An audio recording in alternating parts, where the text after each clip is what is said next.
வணக்கம் ஆபரகம்.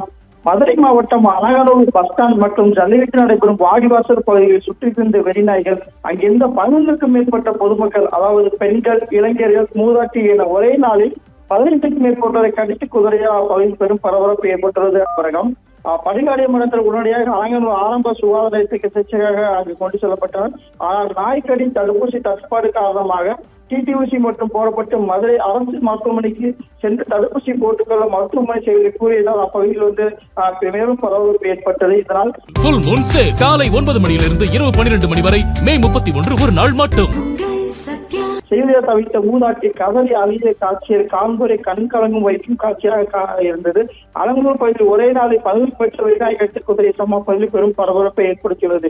வெறிநாயை கட்டுக்குள் கொண்டு வருவதற்காக அதிகாரி உடனடியாக நடவடிக்கை எடுக்க வேண்டும் என பகுதி மக்கள் கோரிக்கை விடுத்துள்ளனர். அவர்கள் தொடர்ந்து வந்து வெறிநாய் கிடைத்திருந்த 15 பேர் தற்போது மதுரை அரசு ராஜாஜி மருத்துவமனை கொண்டு வரப்பட்டு தற்போது சிகிச்சை பெற்று வருகின்றனர். அவர்கள் தகவலுக்கு நன்றி கார்த்திக்.